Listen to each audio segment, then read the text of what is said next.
그날은 저희 시어머니의 생신날로 20년간 맏며느리 노릇을 도맡아 했던 제게는 연례 행사 같은 날이었습니다. 며칠 전부터 시장을 다니며 장을 보고 많은 재료들을 일일이 다듬으며 시어머니의 생신상을 준비하는 것은 모두 제 몫이었어요. 거기다 디스크를 얻어 허리가 불편하신 시어머니를 대신해 시댁 이곳저곳을 닦고 쓸고 하려니 저는 몸이 10개라도 모자란 상태였습니다.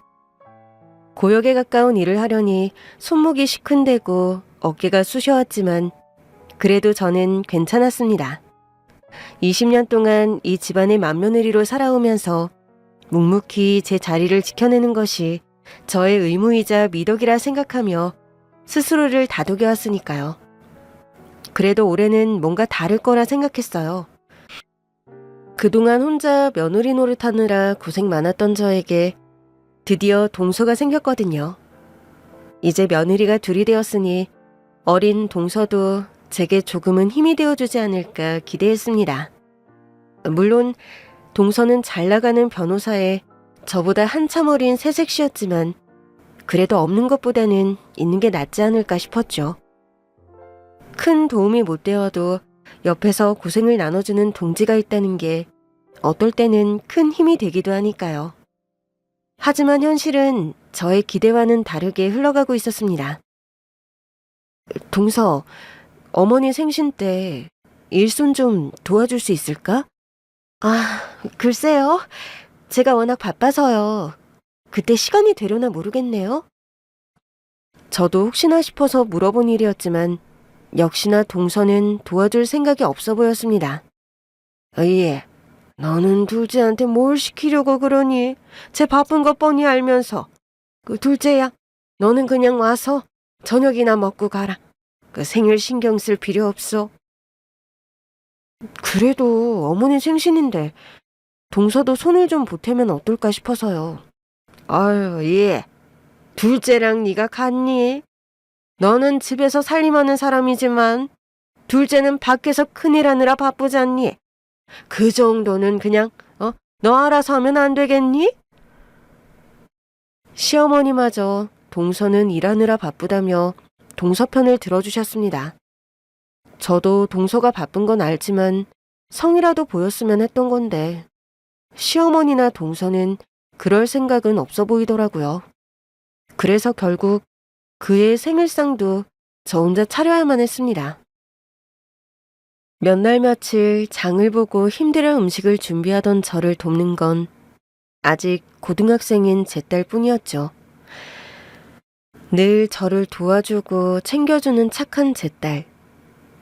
도움받을 손이 어린 딸밖에 없다는 게 씁쓸하기도 했지만 그런 착한 딸이 있어서 얼마나 다행인지 몰랐습니다. 그렇게 시댁일에 일절 관심 없던 동서는 준비가 거의 다 끝나가서야 시댁에 도착했어요. 저 왔어요. 준비는 다 하셨어요? 동서 왔어? 준비는 거의 다 했어. 이제 음식 옮겨 담고 상만 차리면 될 것 같은데. 동서, 그거라도 좀 도와줄래? 얼른 가서 손 씻고 같이 상 좀 차리자. 글쎄요. 오늘 제가 비싼 옷을 입고 와서 주방 일을 도와드리기는 좀 그럴 것 같은데요? 그냥 형님이 하던 김에 다 하시면 안 돼요? 동서, 오늘 다른 날도 아니고 어머님 생신이신데 동서도 조금 성의를 보이는 게 좋지 않겠어? 수저 좀 놓는다고 옷 더러워지는 것도 아니고 옷이야 빨면 되지. 옷이라고 뭐 다 똑같은 옷인 줄 아세요? 그러는 형님이야말로 오늘 같은 날에 좀 좋은 옷을 입고 계시지. 누가 보면 형님이 이 집 며느리가 아니라 일하러 온 파출부 아줌마인 줄 알겠어요? 아니, 나는 일할 게 많아서 편한 옷이 필요해서. 형님도 좀 꾸미고 다니셔야죠. 아무리 입고 나갈 곳이 없다고 그래도 옷은 사람의 품위를 드러내는 건데. 아무튼 저는 못 도와드리니까 마무리까지 형님이 알아서 해주세요. 얄밉게도 동서는 끝까지 저를 거들어줄 생각이 없어 보였습니다. 그릇 옮기고 상 차리는 게 뭐 그리 힘든 일이라고 비싼 옷을 입었다는 핑계로 제 부탁을 거절하더라고요. 그런 동서는 초라한 제 차림을 지적하기까지 했어요. 제가 집에서 일하는 파출부 같다는 말에 자존심에 상처가 났습니다. 그런데 그 순간 저를 무시하던 동서가 제 앞에서 명품 지갑을 열더니 카드를 꺼내더라고요. 그리고는 그 카드를 제게 툭 던지며 말하는 겁니다. 그래도 형님이 제 대신 고생하셨으니 수고비는 드려야겠죠? 보아하니 형님 변변하게 입을 옷도 없으신 것 같은데 이걸로 옷 한 벌 사 입으세요. 제 대신 어머니 생신상 차린 보상이에요. 뭐라고? 보상? 제 면전에 카드를 집어던지며 내뱉는 동서의 말에 저는 말문이 막혔습니다. 저를 무시하는 걸로 모자라서 자기가 부리는 사람처럼 하대하는 동서의 행동을 믿을 수가 없었어요. 어떻게 손윗동서인 나를 이렇게까지 무시할 수 있는지. 그동안 아랫동서라고 많이 참아줬던 게 문제였나 싶더라고요. 늦둥이 시동생이 결혼을 하겠다고 했을 때 저는 동서가 생기면 무조건 잘해줘야겠다는 생각뿐이었습니다. 그동안 혼자 맏며느리 노릇하느라 힘들고 외로운 것도 있었지만 제가 동서를 도와주고 싶었거든요. 그렇게 저는 드디어 동서가 생겼다는 생각에 설레었고 어린 동서를 제 친동생처럼 생각하면서 잘 지내고 싶은 마음뿐이었죠. 하지만 변호사였던 동서는 처음부터 저와 잘 지내볼 생각이 없는 듯 보였어요.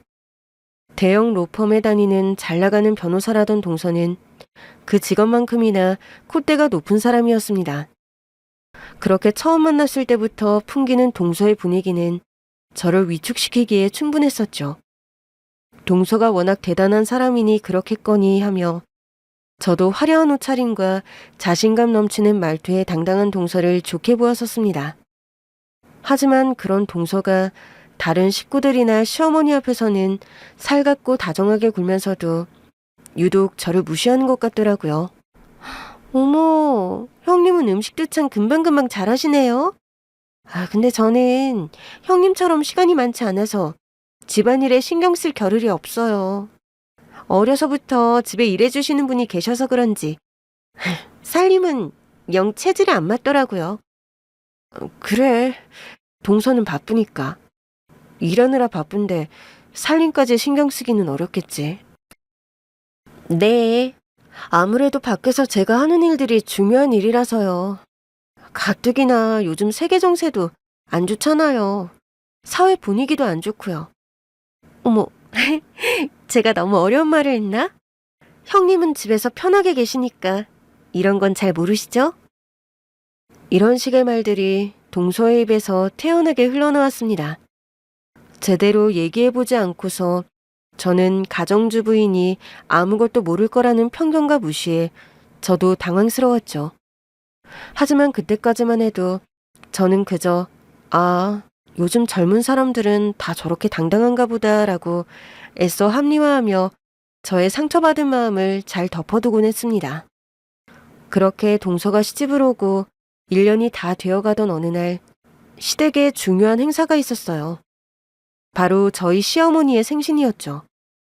저는 맏며느리로서 당연히 동서에게 생신 준비를 어떻게 할지 물어보았습니다. 함께 의논해서 역할을 나누고 싶었거든요. 동서, 혹시 말이야. 왜요? 저 바쁘니까 빨리 말씀해 주시겠어요?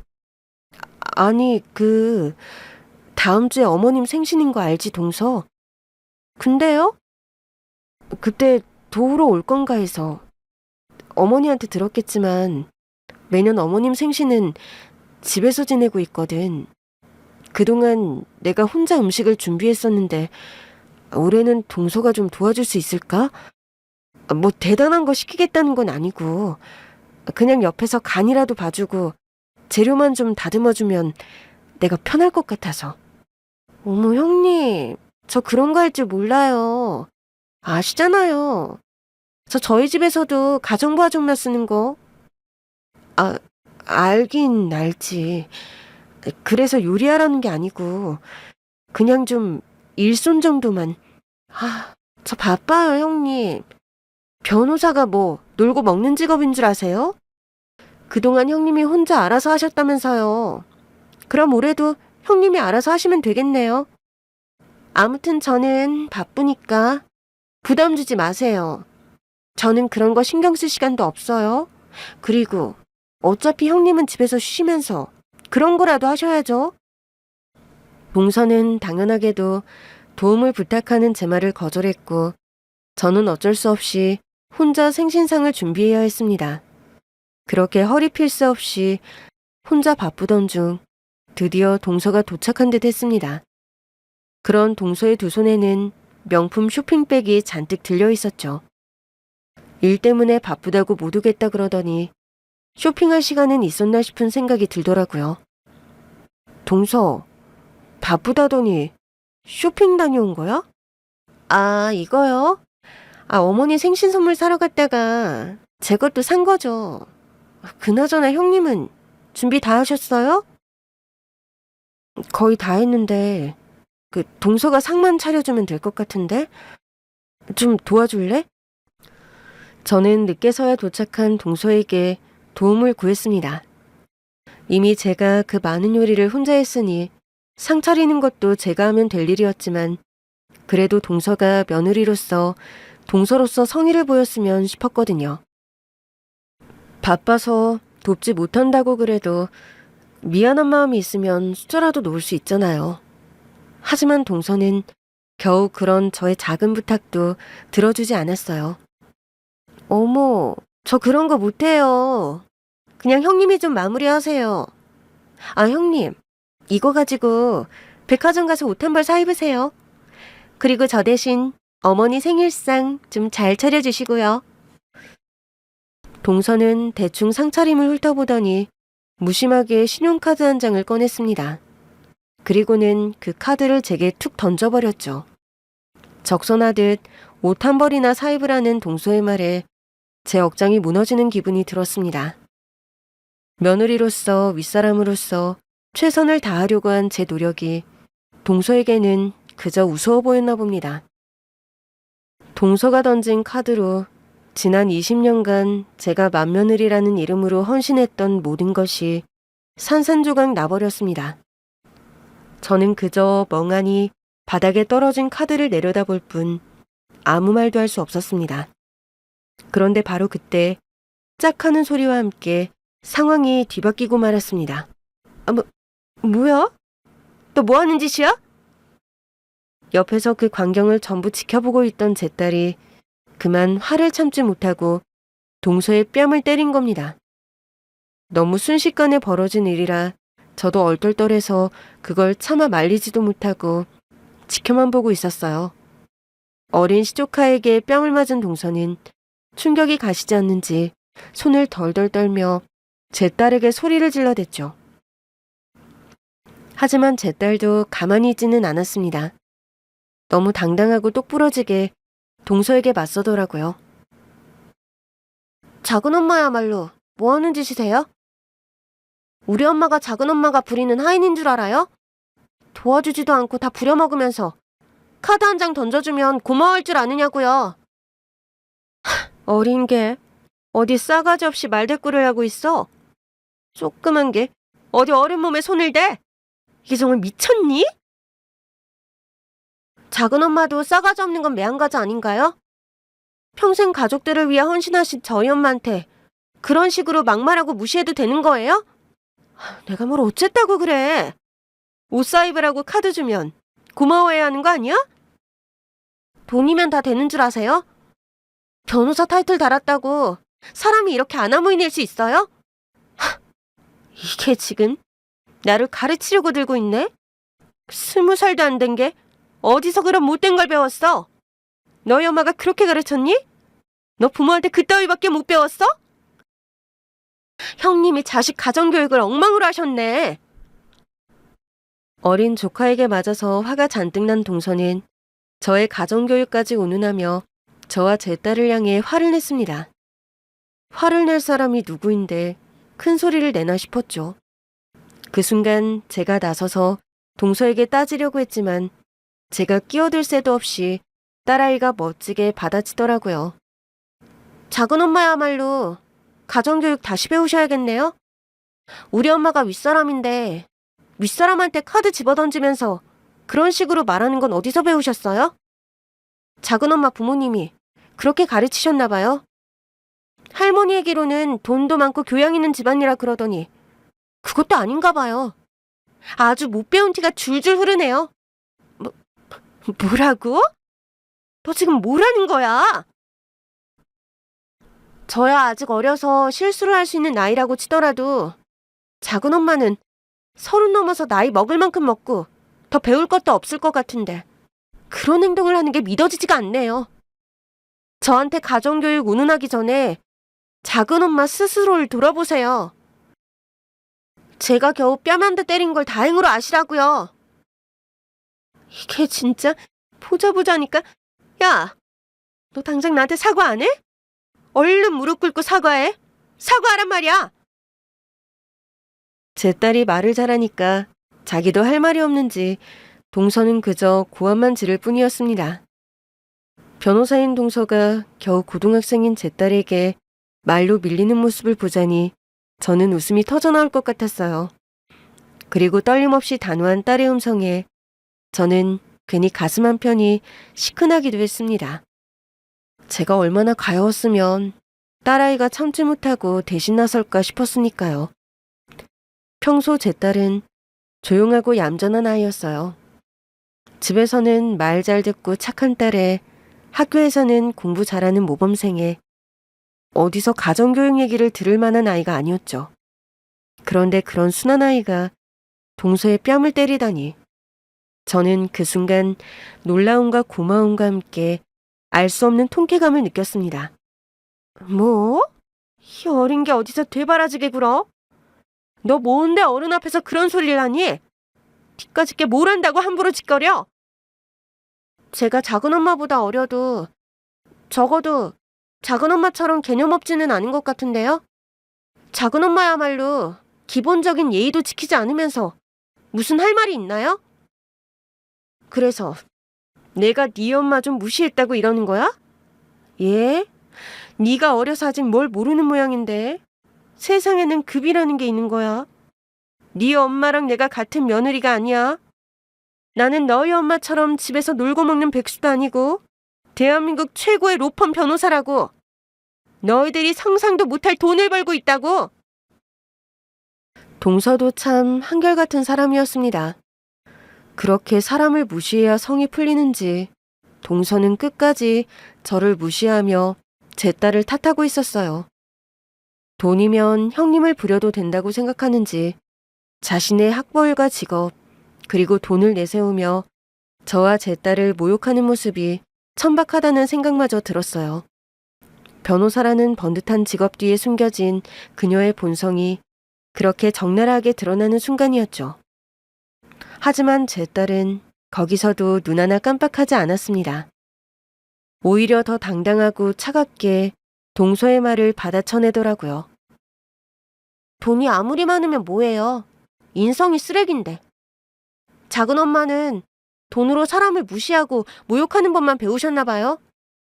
학교에서는 변호사가 사람의 마음을 헤아리고 정의를 추구하는 직업이라고 배웠는데 작은 엄마는 법전 대신 돈다발만 보고 사셨나 보죠?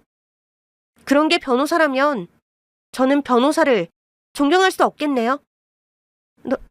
너 그게 무슨 막말이야? 변호사가 얼마나 대단한 직업인데 나를 무시해? 네가 뭔데 나를 무시하느냐고. 따박따박 동서의 말을 지적하고 짚어내는 딸의 모습에 저는 입이 다물어지지 않았습니다. 마냥 어리고 순한 줄만 알았던 제 딸이 이렇게 똑똑하고 강단 있는 아이였다는 것을 새삼 깨닫게 되었죠. 저도 아이를 말려야겠다 싶으면서도 한편으로는 딸에게 당하는 동서의 모습이 통쾌했죠.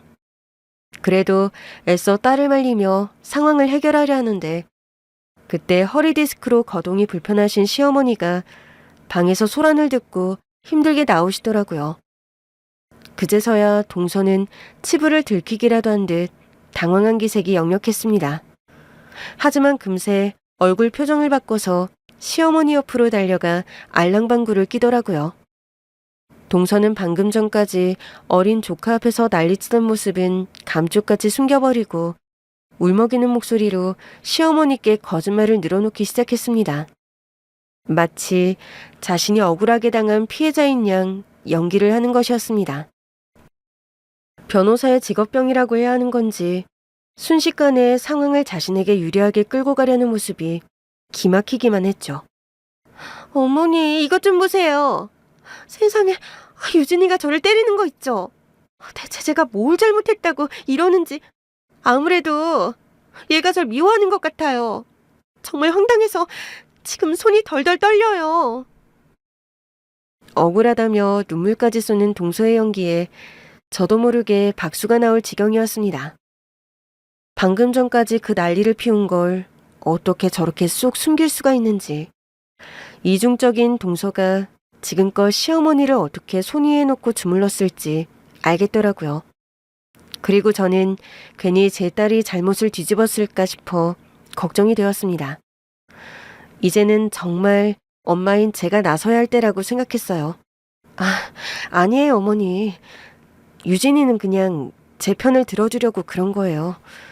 유진이는 정말 아무 잘못 없어요. 잘못이 있으면 다 제 탓이에요, 어머니. 형님 말하는 것 좀 보세요, 어머니. 아니 대체 어떻게 애를 가르쳤길래 고등학생밖에 안 된 애가 자기 작은 엄마를 때릴 수가 있대요? 이건 완전 폐륜이에요. 저 애는 이 집안의 수치라고요. 동서, 한 대 맞은 게 그렇게 억울해? 그러는 동서도 잘한 거 없잖아. 처음 먼저 시비 걸어온 건 동서면서. 그렇게 억울하면 내가 대신 사과할 테니까 우리 유진이 건들지 마. 아직 어린애한테 무슨 짓이야? 어머, 사과요? 아니, 내가 쟤한테 맞았는데 겨우 사과로 끝낼 수 있겠어요? 어머니, 들으셨죠? 저 어린애가 저를 때렸다고요. 저를요. 유진아, 이게 다 무슨 소리니? 네가 어른한테 손찌검을 할 리가 없는데 무슨 일이 있었던 거니? 유진이는 학교에서 늘 모범생이었고 집에서도 할머니를 지극정성으로 모시는 손녀였어요. 평소 누구보다 바른 딸아이의 행실을 잘하셨던 시어머니는 그런 유진이가 아무 이유 없이 어른에게 손찌검을 할 리가 없다고 생각하셨습니다. 그러자 딸아이는 주저하지 않고 모든 상황을 시어머니에게 설명하기 시작했어요. 평소 동서가 저를 무시하던 행동과 말들부터 동서가 제게 카드를 던지며 생신상 준비를 떠넘기고 모욕적인 말을 했던 상황, 그리고 그 말에 제가 얼마나 상처받았는지까지 마치 저의 대변인이라도 된 듯 정확하게 얘기를 하더라고요. 할머니, 저도 어른 몸에 손댄 건 큰 잘못이라고 생각해요. 처음에는 저도 그렇게까지 하고 싶은 생각은 없었고요. 하지만 작은 엄마의 무례한 행동을 도저히 참을 수가 없었어요. 평소에도 저희 엄마를 무시하던 작은 엄마셨지만 오늘은 정말 선을 제대로 넘으셨거든요. 내가 뭘 어쨌다고 그래? 애가 영악하게 지 엄마 편을 들고 있네? 어머니, 저거 다 거짓말이에요. 거짓말이라뇨. 그럼 제가 없는 일을 꾸며냈다는 말씀이세요? 제가 분명히 똑똑히 듣고 봤어요. 작은 엄마가 저희 엄마한테 카드를 던지면서 옷 한 벌 사입고 자기 대신 생일상 차리라고 그랬다는걸요. 집에 가정부를 두고 있어도 그런 식으로 행동하면 안 될 텐데 작은 엄마는 너무나 무례했어요. 아니, 내가 뭘 또 그렇게 했대. 나는 그냥 형님이 수고했으니까 보상이라도 해드리려고 그런 거지. 정말 별거 아니었어요, 어머니. 할머니, 저희 엄마 할머니 생신상 차리시느라 며칠 밤샘을 하셨어요. 요즘 들어 몸도 안 좋으신데 손목이 시큰거린다고 파스까지 붙여가시면서 고생하셨다고요. 오늘뿐만이 아니라 지난 20년간 그렇게 사셨죠. 그런데도 작은 엄마는 그런 저희 엄마가 백수라면서 무시를 하더라고요. 작은 엄마가 우리 엄마를 하녀 부리듯이 대했어요. 돈만 많으면 뭐든 다 된다는 식으로 저희 엄마를 무시했다고요. 그러니까 할머니, 작은 엄마한테 예의부터 배우라고 말씀해주세요. 또박또박한 딸의 말에 시어머니의 표정은 점점 굳어졌습니다. 시어머니는 그제야 모든 상황을 정확하게 이해하셨고, 그런 시어머니의 얼굴에는 충격과 함께 분노가 서렸죠. 아마 어머니는 그동안 살가운 동서의 태도에 동서가 잘하고 있는 줄 아셨을 겁니다. 직업적으로 유능한 동서를 자랑스러워하셨던 시어머니셨기에 그런 동서의 이중적인 태도에 대한 배신감은 더욱 크셨겠죠. 어머니는 동서를 차갑게 노려보며 말씀하셨습니다. 둘째, 너 정말 그랬냐? 네 형님한테 그동안 그따위로 했어? 아니요. 전부 오해세요, 어머니. 제가 무슨 형님을 무시해요. 카드는 그냥 손에서 떨어진 거고 다 좋은 마음으로 드리려고 그런 거예요. 형님 차림새가 초라한 걸 보니 제가 마음이 다 아파서요. 그래서 좋은 옷 사입으시라고 그런 건데. 너, 네가 잘난 변호사라고 늙은 내가 우습게 보이는 거냐? 내가 그런 말을 믿을 거라 생각하고 있는 거야? 이게, 응? 어른을 우습게 봐도 정도가 있지? 지금 보니 경 모르고 못난 건 유진이가 아니라 둘째 너였구나. 어머니, 왜 저한테 화를 내세요? 네가 아무리 변호사라고 해도 그 윗사람한테는 그러면 안 되는 법이다. 네가 아무리 돈을 많이 벌어도 인성이 안 되면 아무 소용이 없는 거야. 나는 네가 이런 아이인 줄은 정말 몰랐다. 아니죠, 어머니. 저는 정말 그런 뜻이 아니었어요. 됐다. 더 이상 거짓말로 변명하지 마라. 네가 아니라고 잡아떼봐야 네가 무슨 생각으로 그랬는지 내 눈에는 훤히 보인다. 오늘 내 생일상에 둘째 네가 손댄 게 하나라도 있니?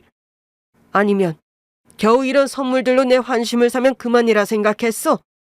네가 차린 건 하나도 없으면서 오히려 고생한 큰애에게 모욕만 줬으니 너는 내 며느리로서 자격이 없다. 시어머니는 동서를 크게 혼내셨어요. 하지만 시어머니의 단호한 꾸짖음에도 동서는 여전히 억울하다는 표정을 감추지 못했습니다. 동서는 고작 이런 일로 혼나는 게 황당하다는 표정으로 얼굴에는 전혀 미안한 기색이 없어 보였어요. 끝까지 잘못 없다는 듯 굴던 동서는 눈물이 날 것 같은지 화장실로 휙 들어가 버리더라고요. 동서가 제 딸과 시어머니에게 너무 당한 것 같아서 좀 불쌍한 마음이 들었던 저는 동서를 달래줘야 하나 싶어서 따라갔습니다. 그런데 화장실에서 울고만 있을 줄 알았던 동서가 누군가와 통화하는 소리를 듣게 되었어요. 엄마 빨리 좀 와줘. 여기 형님이랑 싸가지 없는 조카가 나 때리고, 그런데도 어머니는 내 탓만 하고. 나 너무 억울하고 서러워, 엄마. 동서가 친정엄마에게 고자질을 하고 있다는 걸 깨닫는 순간 저는 기가 막혀 웃음이 나왔습니다. 30도 넘은 어른이 아이한테 뺨을 맞았다고 친정엄마한테 전화를 하다뇨. 그것도 자기 잘못 때문에 벌어진 일이라는 건 쏙 빼고서 말입니다. 그리고 얼마 지나지 않아 초인종 소리와 함께 동서의 친정엄마가 대문을 두드렸습니다. 사돈어른이 동서 전화를 받고 기어이 시댁을 찾아오신 거죠. 사돈어른은 딸의 이야기만 듣고 오해를 했는지 들어서자마자 제게 다가와서 소리를 질렀습니다. 누구야? 그 기집애가 어딨어? 어디 감히 우리 귀한 딸한테 손찌검이야? 이 집구석에 가정교육이란 게 없어? 남의 귀한 딸을 이렇게 모욕해도 돼? 엄마, 내가 얼마나 모욕당했는지 몰라.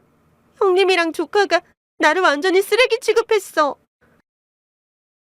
동서는 친정엄마의 등 뒤에 숨어 눈물을 뚝뚝 흘리며 더욱 서럽게 울었습니다. 그리고 사돈어른은 그런 자기 딸을 애달파하며 저희에게 화를 쏟아냈죠. 그 둘의 환상의 콤비 플레이에 시어머니마저 당황하신 듯 했습니다. 그렇게 시댁은 순식간에 아수라장이 되었습니다. 고성이 오가고 억울함을 호소하는 동서 모녀의 목소리가 집안을 가득 채웠습니다. 사돈, 이게 무슨 일입니까? 내 딸이 이 집에서 이딴 대접을 받아야 합니까? 변호사 딸이 뭐가 아쉬워서 이 집안에 시집 왔겠어요. 당신들이 우리 딸한테 고마워해도 모자랄 판에 감히 손찌검까지 해? 싸가지 없는 조카는 그렇다고 쳐도 형님이라는 사람이 어떻게 애를 말리지 않고 가만히 있어? 사돈, 먼저 제 얘기를 들어보세요. 이 모든 게 둘째 애가 잘못해서 벌어진 일입니다. 내 딸이 무슨 잘못을 했는데요? 아무렴 잘못을 했다고 하더라도 어디 몸에 손을 댑니까? 사돈은 지금 손녀 편을 드는 거예요? 이건 우리 집안과 내 딸을 무시하는 겁니다. 나 절대 참지 않을 거예요. 사람을 우습게 하라도 유분수지. 다들 정말 너무하잖아요. 나를 무시한 대가 꼭 치르게 해줄 거예요. 사람을 먼저 무시하고 돈 가지고 유세 떨었던 게 누군데 적반하장인 동서의 말에 저도 도저히 참을 수가 없었습니다. 동서, 아무리 화가 나도 말은 똑바로 해. 먼저 사람 무시한 건 동서 아니야? 동서가 오죽했으면 이 순한 애까지 그렇게 하겠냐고. 어른이면 먼저 모범을 보여야지. 어떻게 그런 짓을 해? 그래 놓고도 아직까지 나한테 미안하다는 말 한마디 안 했지. 동서는 지금 화내고 집에 고자질할 게 아니라 나한테 잘못을 구했어야 하는 게 맞는 거 아니야? 당신 뭐야? 내 딸더러 사과를 하라니? 우리 딸이 무슨 잘못을 했는데? 얘기 들어보니 전부 당신들 탓이더구먼. 우리 딸이 착해서 옷 사입으라고 카드 건넨 건데 그렇게 기분이 나빠? 그거 다 자격지심이야. 선물해주겠다고 하면 고마운 줄 알아야지. 괜히 무시당했다고 발광을 하고 있어? 당신 딸도 문제지. 그렇다고 어디 어른 얼굴을 때려? 변호사로서 밖에 내보여야 할 일이 얼마나 많은 얼굴인데. 내 딸 얼굴에 상처라도 나면 당신들이 책임질 거야? 이보세요, 사돈. 상황을 모르시면 말이나 마세요. 먼저 사람 무시한 건 그쪽 따님이지. 저희 딸은 잘못한 게 없어요. 평소에도 저 무시하던 동서가 카드를 집어던지면서 개무시를 했다고요. 그건 뭐 잘한 짓입니까? 팔이 안으로 굽는다는 게 이런 건지 자기 딸이 욕보였다며 화를 내는 사돈과 억울하다며 울부짖는 동서 때문에 시댁 분위기는 난장판이 되어가고 있었습니다. 그리고 그때 퇴근하고 돌아온 저희 남편과 시동생이 그 난장판을 보고 말했죠. 장모님이 어쩐 일로... 아니, 이게 다 무슨 일이에요? 여보, 왜 그래? 여보, 형님이랑 유진이가 저 조그만 게 나를 때리고 형님이 내 욕을 하잖아. 뭐? 아니, 형수님, 이게 다 무슨 소리입니까? 아니, 그게 아니고요. 이게 다 형님이 자식 농사를 망쳐서 그런 거잖아요. 집에서 놀고 먹으면서 애나 잘 키우지. 애가 아니라 깡패를 키웠어. 유진이가 정말 이 사람을 때린 겁니까? 동서는 또 앞뒤 없이 자기 잘못을 쏙 빼고 시동생에게 전했고 저와 제 딸은 또 한 번 가해자가 되어야 했습니다. 기막혀서 설명을 하려는 순간 제 딸의 벼락 같은 목소리가 울려 퍼졌어요. 나 작은 엄마가 다른 남자랑 모텔 들어가는 거 봤어요. 딸아이의 폭탄 발언에 싸늘한 정적이 흐르는 가운데 모두의 시선이 일제히 딸에게 꽂혔습니다. 순간 동서 사돈어른의 얼굴에서 핏기가 싹 가셨고 딸아이의 폭탄 발언에 모두가 충격을 받은 표정이었습니다. 저 역시 깜짝 놀랐죠. 그러자 동서는 정말 뭔가 찔리는 게 있기라도 한 것처럼 새하얗게 질린 얼굴로 격렬하게 고개를 저으며 소리쳤습니다. 뭐? 말도 안 돼. 무슨 소리야? 거짓말하지 마. 얘, 너 무슨 소리 하는 거니? 무슨 말이야? 유진아, 작은 엄마가 어딜 갔다고? 여보, 설마 제 말 믿는 거 아니지? 쟤 지금 자기 잘못 덮으려고 거짓말하는 거야. 모텔이라니. 내가 무슨 모텔을 가. 야, 너 자꾸 거짓말 할래? 지 엄마 편 드는 것도 정도가 있지. 어디서 사람을 모함하고 있어? 너 내가 누군지 몰라? 나 변호사야. 너 자꾸 그렇게 거짓말하면 작은 엄마가 감옥에 보낸다? 동서는 아니라며 제 딸이 거짓말을 하는 거라 말했습니다. 하지만 애써 변명하는 동서의 목소리는 당당한 말과 달리 너무 떨리고 있었어요. 거짓말이라 부정하려 애쓰고 당황스러워하는 게 제 눈에도 뻔히 보였죠. 하지만 너무 황당한 얘기라 그런지 다들 쉽게 믿지 못하는 듯 했어요. 이대로라면 또 제 딸만 이상한 취급을 받을 것 같았죠. 너 증거는 있어? 어디서 말도 안 되는 얘기를 하는지 싸가지 없는 게 정말. 그러자 제 옆에 서 있던 유진이가 조용히 자신의 핸드폰을 꺼냈습니다. 그리고 당당하게 증거를 들이밀었죠. 여기 증거 있어요. 딸이 보여준 핸드폰 화면 안에는 충격적인 장면이 담겨 있었습니다. 동서가 시동생이 아닌 웬 낯선 남자와 함께 다정하게 모텔로 향하는 모습이 아주 선명하게 찍혀 있었거든요. 그리고 딸아이는 어두운 주차장 안에서 동서와 낯선 남자가 애정행각을 벌이는 영상도 함께 재생했습니다. 사진에 영상까지. 그 안에 있는 여자는 분명히 동서였어요. 아니라고 부정하기에는 증거가 너무 뚜렷했습니다. 그러자 그 확실한 증거에 동서의 얼굴은 창백해졌고 입을 쩍 벌린 채 아무 말도 하지 못했습니다. 조금 전까지 따져묻던 모습은 사라지고 그렇게 당당하던 변호사의 모습은 온데간데 없었어요. 이게 아닌데. 옆에서 동서를 감싸며 저와 제 딸을 비난하던 사돈어른 역시 핸드폰 화면을 보고는 말문을 잃더라고요. 자신이 그토록 자랑하던 딸의 불륜 현장이 고스란히 담긴 사진과 영상 앞에서 더 이상 어떤 말도 할 수 없었겠죠. 순식간에 분위기가 역전되며 집안은 충격과 경악으로 가득 찼습니다. 조금 전까지도 시끄럽던 시댁은 싸늘한 침묵에 잠겼고 동서와 사돈어른의 얼굴에는 분노 대신 오직 비참함과 절망만이 가득했습니다. 하지만 가장 안타까운 건 역시 시동생이었죠. 시동생은 동서의 불륜 사실을 믿을 수 없는지 몇 번이고 눈을 비볐습니다. 하지만 아무리 부정하려 해도 증거는 너무 확실했어요. 이게 뭐야? 이거 다 진짜야? 당신 다른 남자 만나고 있었어? 아니야, 여보. 내가 무슨 불륜이야. 나 변호사야. 내가 이혼 전문 변호사인데 설마 그런 짓을 하겠어? 그럼 이게 뭔데? 이것들이 다 조작되기라도 했다는 거야? 아니면 또 유진이가 거짓말하는 거라고 말하려고? 이 사람은 그냥 내 의뢰인이야. 일 때문에 만난 거고. 너는 의뢰인이랑 모텔에서 일하니? 아니, 이혼 상담하다가 재현을 본 거야, 재현. 뭐? 내가 바보도 아니고 지금 그 말을 믿으라는 거야? 여보, 제발 믿어줘. 나한텐 당신밖에 없어. 동서를 끔찍이 아끼고 자랑스러워했던 시동생이었기에 그의 배신감과 충격은 이루 말할 수 없을 정도였을 겁니다. 시동생은 분노에 몸서리쳤고 동서는 자신의 거짓말이 통하지 않는다는 걸 알았는지 아무런 반박도 하지 못했습니다. 그저 고개를 떨군 채 눈물을 흘릴 뿐이었죠.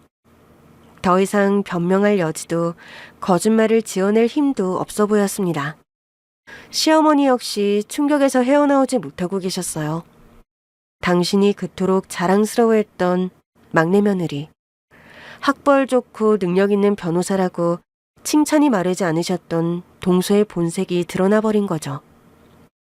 이런 천인공노할 일이, 변호사라는 것이 감히 그딴 짓을 해.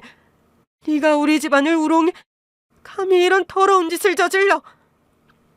어머니 아니에요. 제발 저 좀 믿어주세요. 너 같은 며느리 꼴도 보기 싫다. 동서의 친정엄마는 그 꼴을 지켜보며 망연자실한 채 서 있었습니다. 딸의 불륜 현장이 담긴 증거 앞에서 딸을 감싸던 애정은 배신감으로 변해버렸죠. 다행인지 그런 사돈어른의 분노는 자신의 딸에게로 향했습니다. 자신이 그토록 애지중지 키우고 자랑했던 딸이, 그 잘난 변호사라는 딸이 이런 짓을 저질러 자신의 얼굴에 먹칠을 했다는 사실에 미칠 지경인 듯 하더라고요. 야, 최하정. 이게 다 무슨 짓이야? 내가 너를 어떻게 키웠는데? 네가 나한테 이런 모욕을 줘.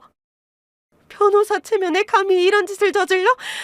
이러라고 너를 그 비싼 로스쿨에 보낸 줄 알아? 이렇게 내 얼굴에 먹칠을 할 수가 있어. 엄마 잘못했어요. 잘못했어요. 한 번만 용서해 주세요. 제발. 사돈어른은 사정없이 딸의 어깨와 등을 때렸습니다. 친정엄마에게 얻어맞는 동서의 등짝에서는 퍽퍽 둔탁한 소리가 연달아 들려왔어요. 그렇게 자랑하던 돈 많은 로펌 변호사는 어디 갔는지 이제는 그저 엄마에게 매맞는 초라한 딸의 모습만이 남아있었습니다. 그런 두 사람의 모습은 마치 막장 드라마의 한 장면 같았죠. 너 때문에 내가 미치겠다. 나더러 어떻게 얼굴을 들고 다니라고. 세상에, 결혼해서 잘 사는 줄 알았더니 뒤에서 이런 짓 하고 다녔니? 그래놓고 뭘 잘했다고 나를 여기로 불러? 나더러 이 꼴 보라고 그런 거야? 네가 대체 어떻게 나한테 그래? 넌 얻어맞아야 해. 아주 매타작밖에 답이 없어. 동서의 불륜 사실은 그녀의 엄마에게도 큰 충격이었던 모양입니다. 잘난 집안의 변호사 딸이 누구보다 자랑스러울 그녀는 자신의 딸에 대한 배신감에 치를 떨었어요. 시동생 역시 매한가지였죠. 추접스러운 치정 문제를 일으킨 동서를 이해해볼 생각도 없는지 시동생이 그 자리에서 곧바로 이혼 얘기를 꺼냈습니다. 그래, 너 이혼 변호사지? 그럼 어디 지금 당장 이혼 소송장 써봐. 우리 이혼할 거니까. 여보 제발, 내가 잘못했어. 내가 정말 죽을 죄를 지었어. 한 번만 봐줘. 나도 사람인데 실수할 수도 있잖아. 제발 이혼만은 하지 말아줘. 우리 아직 신혼이잖아. 내가 뭘 잘못했는지 나도 다 알고 있어. 근데 앞으로는 정말 잘할게. 맹세해. 동서는 울면서 온갖 변명과 애원을 쏟아냈습니다. 하지만 이미 시동생의 마음은 완전히 돌아선 상태였죠. 시동생은 바지가랑이를 붙잡는 동서의 손을 차갑게 뿌리쳤습니다. 용서? 맹세. 애초에 용서 구할 짓을 하지 말았어야지. 나를 그렇게 배신해놓고 용서를 바라는 게 염치 없는 거 아니야? 더럽고 치욕스러워. 당신 같은 여자랑 단 1분 1초도 더 같이 있고 싶지 않아. 그러니까 당장 이혼해. 당장! 아니, 여보, 이혼이 쉬운 일이야? 그렇게 갑자기 결정하지 말고 생각을 좀 해봐. 지금 이혼하면 우리 신혼집도 그렇고 이것저것 손해야. 우리 같이 모으고 있는 적금도 있었잖아. 재산 분할은 어떻게 할 거고? 아직 한참 남은 렌탈 계약들은 어쩌고? 지금 상황에도 너는 그딴 게 중요하냐? 어쩌긴 뭘 어째? 피해 위약금은 네가 다 물어야지. 네가 유책 배우자잖아. 이혼 변호사인데 그 정도 계산이 안 돼? 내가 앞으로 잘할게. 제발 이혼만 하지 말아줘. 잘못했다고 싹싹 빌고 맨몸으로 나가도 모자랄 판에 뻔뻔하기도 하다. 그치? 됐다. 네가 쓰기 싫으면 나도 다른 변호사 구하는 수밖에. 어디 내가 너보다 훨씬 잘난 변호사 구해올 테니까 두고 보자. 내가 미안하다고 하잖아. 딱 한 번 실수였다니까. 남자가 그 정도 이해도 못해줘? 끝까지 뻔뻔하다 정말. 너 이혼 전문 변호사 맞냐? 간통죄 없어졌다고 아주 막 나가는 모양인데 이혼 변호사가 바람나서 이혼했다고 하면 네가 이 일 할 수 있을 것 같아? 너 앞으로 이혼 변호사 일 아예 못하게 해줄게. 어디 두고 보자고. 시동생의 단호한 목소리에 동서는 망연자실한 듯 그 자리에 주저앉아 끄끄거리며 울기만 할 뿐이었습니다. 그렇게 두 사람은 별거를 시작하며 이혼 소송을 시작하게 되었고, 시동생이 동서에게 이혼 소송을 걸자마자 동서의 불륜 사실이 동네며 주변으로 삽시간에 소문이 퍼져버렸습니다. 그리고 그 소문은 동서가 다니던 대형 로펌에도 알려지게 되었죠. 이혼 전문 변호사가 불륜으로 이혼당한다는 소식은 남들의 입방아에 오르기 딱 좋을 주제였으니까요. 게다가 로펌은 대외 이미지를 중요하게 생각하는 곳이기에 소속 변호사의 불륜과 관련된 추문은 치명적이었습니다. 동서는 처음에는 소문을 부인하며 발뺌하려 했지만 시동생도 유명 로펌 변호사를 선임했기에 좁은 변호사 업계에서는 더 이상 동서의 말을 믿어주는 사람이 없었어요. 그렇게 동서로 인해 추문에 시달리던 로펌은 결국 동서를 해고시킬 수밖에 없었죠. 동서는 그동안 쌓아올렸던 명예와 커리어를 한순간에 잃게 되었고, 더 이상 잘 나가는 변호사가 아닌 불륜 변호사, 가정 파괴범이라는 오명으로 불려야 했죠. 동서가 그토록 중요하게 여겼던 학벌과 직업, 명예는 한순간에 아무런 의미도 없는 허울이 되어버렸습니다.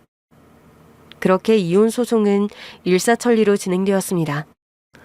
유진이가 확보한 명확한 불륜 증거, 그리고 시어머니와 시동생의 증언은 동서에게 불리하게 작용했습니다. 결국 동서는 자신의 잘못을 인정할 수밖에 없었고, 결국 불륜에 대한 위자료를 시동생에게 지불해야 했습니다. 또한 재산분할 과정에서도 제대로 된 몫을 받지 못했고, 회사의 위약금을 지불하는 과정에서 친정과 자신의 재산을 상당 부분 처분해야 했습니다. 한 번의 실수로 벌어진 완벽한 추락이었죠. 그제서야 동서는 제게 도움을 청하기도 했습니다. 시동생의 마음을 돌려달라며 제게 애원하더라고요. 형님, 제가 다 잘못했어요. 제가 생각 없이 형님한테 그런 식으로 행동하고 감히 형님을 무시해서 죄송했어요. 유진이한테도 정말 미안하게 생각해요. 그러니까 형님이 저 좀 도와주시면 안 될까요? 저희 남편 마음 좀 제발 돌려주세요. 동서 사과가 별로 진심으로 들리지도 않지만 그렇다고 내가 동서 위해서 해줄 수 있는 것도 더 없어. 동서가 잘못한 일인데 내가 뭘 어떻게 도와줄 수 있겠어? 그러게 왜 남편을 두고 그런 짓을 해? 정말 실수였어요. 저한테는 그 이밖에 없는데 형님 제발 저 좀 살려주세요. 저 동네며 회사며 다 소문나고 완전히 끝났어요. 정말 죽고 싶다고요. 동서, 그러게 제대로 살지 그랬어. 그동안은 자기가 제일 잘난 줄 알았겠지? 잘난 집안에 잘 나가는 변호사에 뭐 하나 남부러울 게 없었을 거야. 그러니까 나 같은 사람은 한심해 보였겠지. 근데 내가 살아보니까 인생이 겨우 직업이나 연봉으로 결정되는 건 아니더라고. 나라고 바보라서 가족들을 위해서 참고 희생했을까? 나한테는 가족이 그만큼 중요했던 거야. 그래서 동서랑도 잘 지내고 싶었던 거고.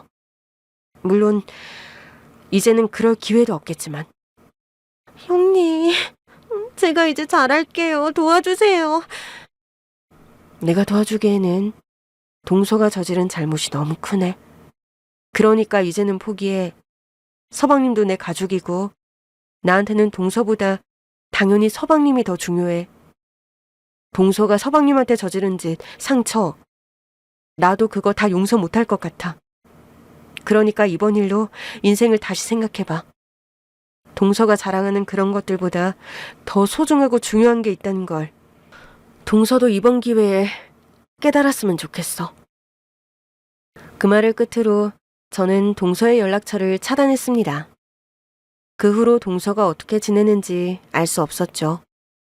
그렇게 두 사람의 이혼이 확정되고 모든 것이 정리되자 시댁에는 거짓말처럼 평화가 찾아왔습니다. 저 역시 속 썩이던 동서가 사라져서 마음이 편해졌죠. 그리고 시어머니께서는 그동안 저에게 미안하셨는지 저를 대하는 태도가 180도 달라지셨습니다. 알게 모르게 동서의 편을 드는 시어머니 때문에 제가 상처받았다는 걸 어머님도 깨달으셨더라고요. 애미야, 미안하다. 이제 생각해보니 내가 그동안 너한테 너무 소홀했다 싶구나. 내가 사람 보는 눈이 없어서 그 애만 두둔하고 그랬어. 그 애가 변호사라고 하니 그저 그런 거칠애만 보고 좋게 생각했지. 그렇다고 너랑 비교하고 너를 속상하게 만들면 안 되는 건데 너처럼 착하고 현명한 며느리를 두고 내가 어떻게 그랬는지 모르겠다. 정말 미안하다. 네가 그동안 얼마나 힘들었을지 이제 알아서 지금 내 마음이 얼마나 아픈지 모른단다. 아니에요, 어머니. 이제는 저도 다 잊었어요. 저야 늘 가족이 우선인 거 어머니도 아시잖아요. 앞으로도 제가 잘할 테니까 저도 예뻐해 주세요. 그래, 앞으로는 내가 너 섭섭하지 않게 잘하마.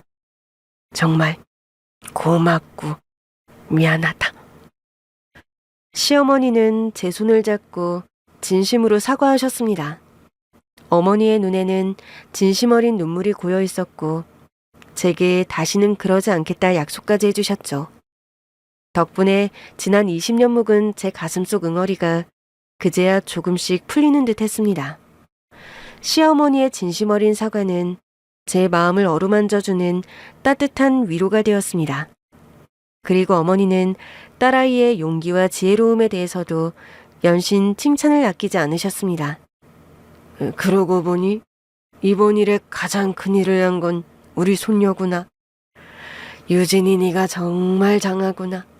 할머니도 네 덕분에 정신을 차렸고 네 삼촌도 네 덕에 잘 해결된 거 아니니. 너 아니었으면 우리 집안이 어떻게 될 뻔했니. 정말 고맙다. 맞아요. 다 형수님이랑 유진이 덕분이네요. 두 사람 아니었으면 지금도 그 여자한테 속고 있었겠죠? 그걸 생각하면 얼마나 치가 떨리는지 몰라요. 우리 모두 그 여자한테 다 속고 있었네요. 그렇게 말해줘서 고마워요, 삼촌. 아무튼 이번 일로 우리 가족이 더 멀어지지 않았으면 좋겠어요. 그런 걱정은 마세요, 형수님. 저 정말로 유진이랑 형수님한테 고맙거든요. 뭐 결혼 한번 실패했다고 인생 망하는 것도 아니고 언젠가 더 좋은 인연이 생기겠죠. 시동생도 저와 딸아이에게 진심 어린 감사를 전하며 자신이 아내를 잘못 선택했음을 뼈저리게 후회했습니다. 하지만 더 늦기 전에 일이 해결되어서 다행이라 생각했죠. 시동생은 동서와 이혼한 후에 한동안 힘든 시간을 보냈습니다. 이내 마음을 다잡고 새로운 삶을 시작하려 노력했습니다. 그날의 사건은 저와 제 딸에게 큰 상처를 주었지만 동시에 저희를 더욱 단단하게 만들고 진정한 가족의 의미를 깨닫게 해준 계기가 되었습니다. 겉으로 보이는 조건이나 명예보다는 인성과 진실된 마음이 얼마나 중요한지를 뼈저리게 느끼게 된 시간이었죠. 여보, 그동안 마음고생 많았지? 당신이 우리 가족 위해서 그렇게 희생하는데 내가 당신 고생을 많이 몰라준 것 같아. 내가 어린 유진이보다도 당신 속을 몰랐던 것 같아.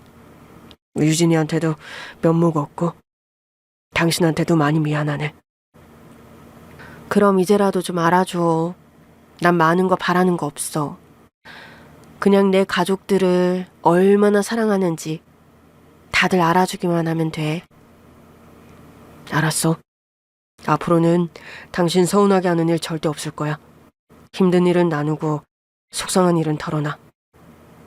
내가 언제나 당신의 든든한 버팀목이 되어줄게. 앞으로 우리 가족은 서로 그렇게 살아가자. 그 일을 겪으며 남편도 충격이 컸던 모양이었습니다. 제가 동서에게 무시당하는지도 몰랐던 남편은 뒤늦게 제 고생을 알아주고 저를 위로해줬어요. 남편의 한마디에 저는 다시 웃을 수 있었죠. 그렇게 저희 가족은 위기를 극복하고 더욱 견고하고 행복한 모습으로 다시 태어나게 되었습니다. 앞으로도 저와 저희 가족에게 펼쳐질 행복한 날들을 기대하며 제 이야기는 여기서 마치겠습니다. 감사합니다.